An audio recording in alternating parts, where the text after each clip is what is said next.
अरे मैंने जो बात कहनी है भूल जाऊंगा तो अपने रहने दो ना। हाँ।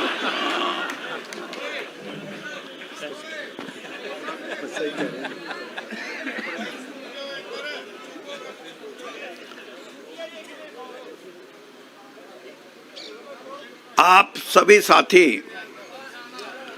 जो यहाँ आए हैं, सिर्फ हरियाणा भर से नहीं बल्कि दिल्ली से भी हमारे साथी आए हैं, पश्चिमी उत्तर प्रदेश से भी आए हैं और राजस्थान से भी कुछ साथी हमारे आए हैं और पंजाब से भी। मैं सबसे पहले आपका धन्यवाद करता हूं और आपसे मैं ये समझता हूं कि आप भी मेरे जैसे मैं कर रहा हूं कांग्रेस में शामिल होने की प्रक्रिया में आप मेरे साथ हैं। जरा हाथ खड़े करके बताओ कि आप हमारे साथ हैं। बिल्कुल साथ है साहब। दूसरी बात कि जितने भी हमारे कांग्रेस के नेता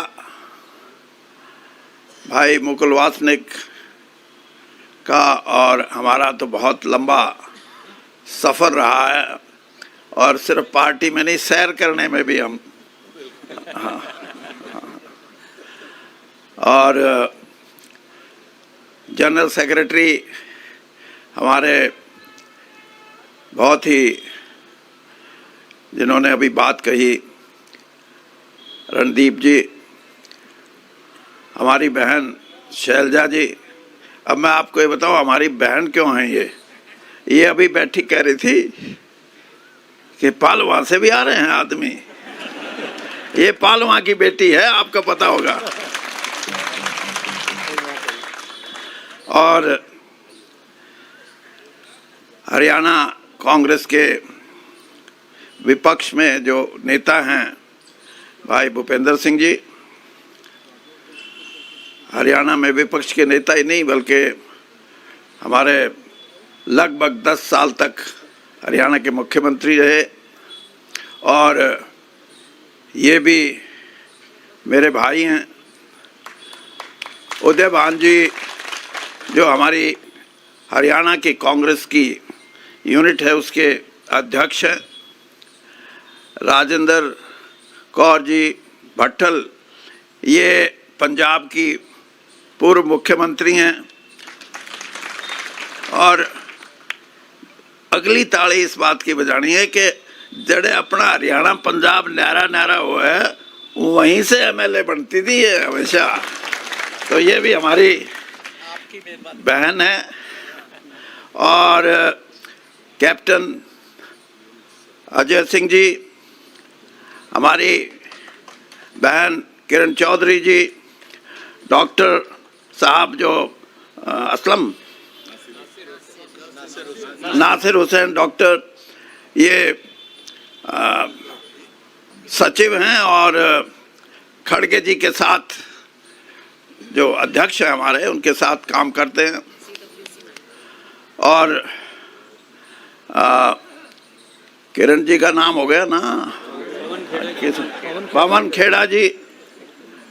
पवन खेड़ा जी की वाक पटुता, कांग्रेस के बहुत से छंटे हुए जो लोग हैं जिनको वाक पटुता में बीजेपी को हराने की क्षमता है। 15 साल कांग्रेस की सरकार। और इसके साथ साथ मेरी धर्मपत्नी भी हैं। हाँ, और मेरा बेटा भी है। मेरा बेटा, मेरी धर्मपत्नी, रणदीप मेरा भाई, मेरे मामा का छोरा और भूपेंद्र सिंह हुड्डा मेरी बुआ का छोरा। हाँ, पूरा परिवार है। और हमारी बहन शैलजा। ये पालमा गांव हमारा गोती गांव है और यहीं से ये प्रभुवाड़ा गई हैं इनके बुजुर्ग। और जैसे मैंने बताया कि पूरा कुनबा, और अगर बीजेपी को कोई कटाक्ष करना पड़ेगा कल तो ये कहेंगे परिवारवाद। यानी उसका परिवारवाद तो ये कि 140 करोड़ भी मेरा परिवारवाद। और हमने भाई बहन हैं हम, हमने हरियाणा की राजनीति में लोगों का साथ दिया है, लोगों ने हमारा साथ दिया है, इसलिए हम यहाँ बैठे हैं, कोई खैरात में नहीं। और आपने 10 साल में हरियाणा में ये किया कि कोई बनाया ही नहीं अपना। अब जब नहीं बनाया अपना, आज आप मेरे से पूछोगे कि वीरेंद्र सिंह कांग्रेस में क्यों? मैं 2 बात आपको कहूंगा। एक तो ये कि बहुत से साथियों ने स्टार भी लगाए हुए मेरे गाड़ियों पे कि घर वापसी। मैं ये कहता हूं घर वापसी के साथ साथ, घर वापसी तो अलग चीज है, विचारधारा की वापसी है, ये विचारधारा की वापसी। और मैं इसलिए ये बात कह रहा हूं कि मैंने मान्यताओं को निभाया है। जिस दिन पहले दिन मेरा मन बना कि मैं कांग्रेस पार्टी में जाके अपनी बात कहूं, तो मेरे को जयराम रमेश जी से मेरा संपर्क पहली बार हुआ। और जयराम रमेश जी से जब मैंने अपना जिक्र किया तो उनके शब्द थे ये जो मैं दोहराना चाहता हूं, और जिसकी जरूरत है इस देश की पॉलिटिक्स में, इस देश में के प्रजातंत्र में। जयराम रमेश जी कह रहे थे कि आप बेशक विपक्ष में रहे हैं, मतलब कांग्रेस के विपक्ष में, लेकिन आपकी प्रेजेंस, आपकी उपस्थिति भारतीय जनता पार्टी में एक ग्रेशियस बात थी। आपने कोई छोटी बात किसी नेता के बारे में और किसी पार्टी के बारे में नहीं कही। और आज भी मैं ये बात कहता हूं कि इस देश के जो प्रजातंत्र से जुड़े हुए लोग हैं, जो अपने आप को नेता और बड़े नेता की संज्ञा देते हैं, उनको भी व्यवहारिक रूप से कुछ मान्यताएं हैं, कुछ गरिमा है, उसको निभाना चाहिए। और अगर हम इन मान्यताओं को निभाएंगे तो हमारा देश मजबूत होगा। तो इसलिए मैं ये बात कही कि मैं घर वापसी तो है ही, लेकिन विचारधारा की वापसी है। और विचारधारा की वापसी इसलिए, मैं कल मेरी धर्मपत्नी से कह रहा था, मैं कहा ये एक जो हमारा राष्ट्रीय गान है जन मन गण, मैंने कहा इसका मतलब समझा। ये हिंदी में थोड़ी सी मेरे से ज्यादा तेज है, हाँ। और उसके आगे है अधिनायक, जन मन गण अधिनायक। इसका मतलब ये कि आजादी के बाद इस देश के कर्णधार, इस देश पे राज करने वाले राजनीतिक दल या राजनीतिक नेता नहीं, बल्कि जनता है, प्रजा है इस देश पे राज करने वाली। ये रिपब्लिक है। रिपब्लिक को हिंदी में क्या बोलेंगे? हाँ, ये गणतंत्र है। और गणतंत्र में लोग ही, जिसको डिक्टेटर बोलते हैं, अगर कोई गाने की शब्दों को देखे तो इस देश के सबसे बड़े जो डिक्टेटर की जिसको हम संज्ञा देते हैं, वो इस देश के नागरिक हैं, इस देश के गणतंत्र के लोग हैं। और इन्हीं आधार पे डॉक्टर भीमराव अंबेडकर ने इस संविधान की रचना की थी। और संविधान और गणतंत्र, पार्लियामेंट्री डेमोक्रेसी,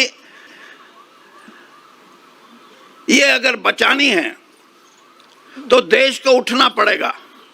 देश के साधारण से साधारण आदमी को उठना पड़ेगा। मैं सिर्फ वोट की बात नहीं कहता, मैं वो बात कह रहा हूं जिससे ये देश लड़ना चाहता है, अपने गणतंत्र को बचाने के लिए, अपने संविधान को बचाने के लिए, अपनी मर्यादित राजनीति को बचाने के लिए।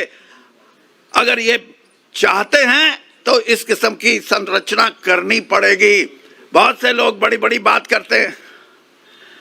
आप कहोगे कि आप भी 10 साल भारतीय जनता पार्टी में रहे। मैं आपको सिर्फ इतना कहना चाहता हूं, जिस दिन मैं कांग्रेस से विदा लेके गया, मैं श्रीमती सोनिया गांधी से मिल के गया था।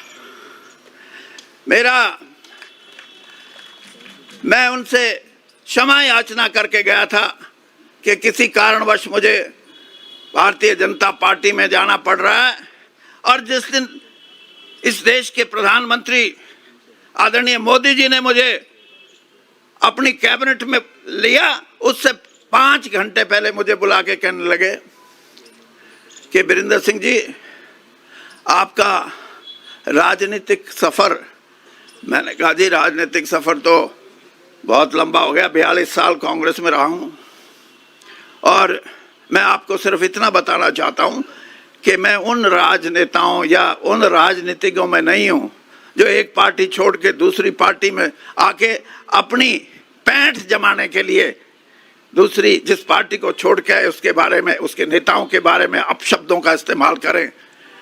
मैं आपको भी ये कहना चाहता हूं कि मैं श्रीमती सोनिया गांधी से मिल के आया हूं, और जितना विश्वास और जितना आशीर्वाद राजीव गांधी जी ने और उसके बाद श्रीमती सोनिया गांधी ने मुझे दिया है, मेरे राजनीतिक जीवन में और दूसरा आदमी हो नहीं सकता। चौधरी वीरेंद्र सिंह। और इसलिए मैं आज भी ये बात कह रहा हूं कि मेरी कांग्रेस में वापसी, लेकिन मैं जिस पार्टी में 10 साल रहा हूं उसके लिए भी कभी घटिया बात नहीं करूंगा। इस राजनीति को बंद करना चाहिए। इस देश में जो घटिया बात करते हैं, जिनकी सोच इस बात से है कि हम अपने ऊपर वाले को खुश कैसे करें, मैंने ऊपर वालों को नाराज करके राजनीति की है। हाँ, और मैं ये देखता था कि मेरे को क्यों नहीं निकाल देते जल्दी। हाँ, जब मैं किसान के साथ खड़ा था, किसान भाई मेरे को आके, किसान यूनियन के संयुक्त किसान मोर्चा के भी कुछ साथी मेरे को आके बोलते थे कि भाई सरकार ने बात करनी बंद कर दी, वीरेंद्र सिंह आप हमारी बात सुनते हो, कम से कम इनसे बात कर लो, कुछ निपटारा हो जाए।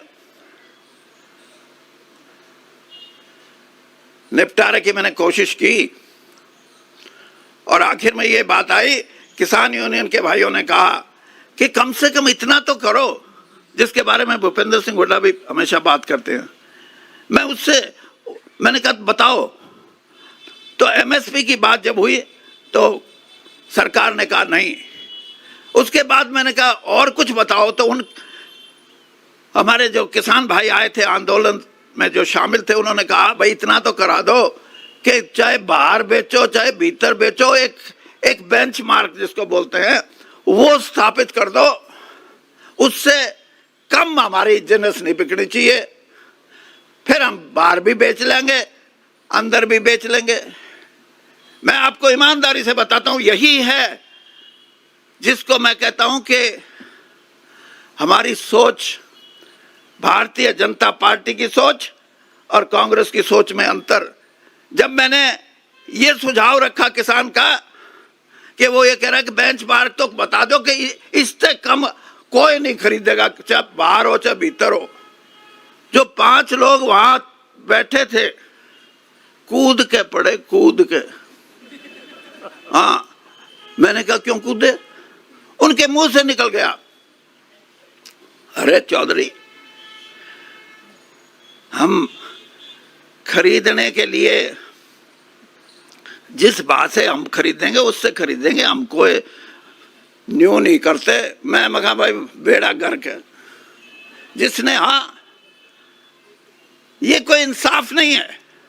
और आज भी मैं इस बात को कहता हूं कि हमारे इकोनॉमिक रिफॉर्म्स हुए नरसिम्हा राव जी के समय से लेकर 33 साल 34 साल हो गए, क्या मिला है किसान को? क्या मिला है गरीब कमेरे वर्ग को? आज मैं कांग्रेस के मंच से ये बात कहता हूं कि इस देश की 70% आबादी जो अपना खून पसीना बहा के मेहनत करके कमाती है, चाहे वो किसान के खेत में और चाहे वो हमारा कमेरा वर्ग हो, उसको इंसाफ नहीं मिला। और उस इंसाफ के लिए हमारा जो घोषणा पत्र है, आज तो मेरा भी हो गया, कल तक तो नहीं था ना। हाँ। जो हमारा घोषणा पत्र आया है उसके अंदर एक एक बिंदु मैंने देखा है, और उस बिंदु पे कई बार तो घोषणा पत्र आते हैं, बिंदु अटके के अटके रह जाते हैं, लेकिन अब की बार जिसने बिंदु बनाए हैं उन बिंदुओं पे राहुल गांधी जी की मोहर है, उनकी मोहर है। और मैं ये भी मानता हूं कि नौजवान आदमी ही क्रांति ला सकते हैं, और उन्होंने कह दिया कि एमएसपी का कानून बढ़ाएंगे। मेरा उनसे थोड़ा बहुत सूत बैठा तो मैं उन्होंने कहूंगा जी इतना बता दो कि किसान बाजा बाजा फिर कहा भाई मेरी गोद गर्म हो है, यही ठीक दे चाहे। यही बात का मेरे वर्ग के लिए तो ये जो वास्तविकता है, इससे भारतीय जनता पार्टी तो कोसों दूर है। और कोसों दूर इसलिए है कि उनका किसान प्रेम, उनका गरीब प्रेम मैंने बहुत नजदीक से देखा है। इसलिए कह सकता हूं मैं, प्रेम नाम की चीज नहीं है। ये जो सनी में देखो ना, इसमें जब रोए है ना, ये चाहे औरत रोए चाहे आदमी रोए, तो ऊं तो रोना क्या होगा, फोटो खिंचवानी है, एक कोई वो आती है दवाई ग्लिसरीन, वो ला दे, फिर तो इनका तो ग्लिसरीन ला कर रोए, ये गरीब के लिए और दूसरों के लिए। इनसे उम्मीद मत रखो। और मैं आपसे दावे से कहता हूं कि इस देश में करवट बदल रहा है मतदाता। 52 साल हो गए इस धंधे में, अच्छा ज्योतिषी बन सकता हूं मैं। हाँ, राजनीति का ये बदलाव है, ये राजनीतिक दल या राजनीतिक नेताओं की वजह से नहीं, ये इनके कुकर्मों की वजह से, इनकी गलत नीतियों की वजह से। और बदलेगा, और जब भी पलटा लगेगा, इस देश का मतदाता, इस देश का युवा, इस देश की हमारी बहनें ये लगाएंगी पलटा, और पलटा लगने को तैयार है। 1.5 महीने से मैं भी देख रहा हूं। और पलटा जब लगेगा, राहुल गांधी जी की बात करते हैं। मेरा बेटा जो एमपी है, ये इनके साथ एक कमेटी में एक दिन कहने लगा, ये डैडी, हाँ भाई बता, ये राहुल गांधी परिवार की जो शख्सियत है, जो उसका करिश्मा है, ये आसाम में जाओ जब भी लाखों लोग, उड़ीसा में जाओ जब भी लाखों लोग, और हरियाणा पंजाब में आवे तो खेत में भी होए, ट्रैक्टर ट्रॉली पे भी होए, ट्रक में भी होए, राजस्थान में जाओ तो औरतें और आदमियों की। ये क्यों? ये इसलिए, मैं इसलिए बताता हूं कि आप समझो, पंडित जवाहरलाल नेहरू के बारे में जिस तरह बात करती है भारतीय जनता पार्टी, बड़ी बड़ी बात करती है। मैं आपको एक किस्सा सुनाता हूं, फिर देख लेना कि पंडित जी से बड़ा कोई आदमी इस देश में हुआ या नहीं। अहमदाबाद से चुनाव लड़ते थे इंदुलाल याग्निक। वो हमेशा इंडिपेंडेंट, निर्दलीय चुनाव लड़ते थे और हमेशा जीत के आते थे। 52 में जीते, 57 में जीते, 62 का जो चुनाव था उसमें कांग्रेस के जो कैंडिडेट थे, वो पंडित जी का किसी ना किसी तरह प्रोग्राम बना लिया रैली का वहां। और जब वो अपना भाषण कर रहे थे तो उन्होंने स्टेज पे बैठे लोगों से पूछा, अहमदाबाद से अब कौन लड़ रहे हैं? तो स्टेज पे बैठे लोगों ने कहा, जी इंदुलाल याग्निक। देखिए महानता, राजनीति इन मूल्यों की होती है। पंडित जी ने उसी समय अपना भाषण बंद किया और कहा कि इंदुलाल याग्निक से अच्छा कोई आदमी नहीं हो सकता, सब इसको वोट देना, मुझे मेरी पार्टी की जरूरत नहीं। और यहां बड़ी बड़ी बात करते हैं।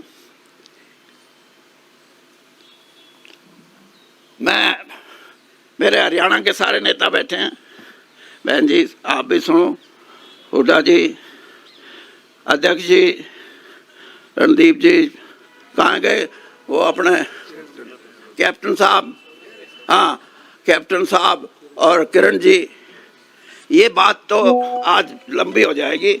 मेरे को 10 दिन में 15 दिन में एक टाइम दे दो, 2-3 लाख लोग इकट्ठे करेंगे हम, करोगे ना? हाँ, उसे दिन इनका बोरिया बिस्तर बंद ना हो जाए तो मन ने पकड़ लियो। धन्यवाद।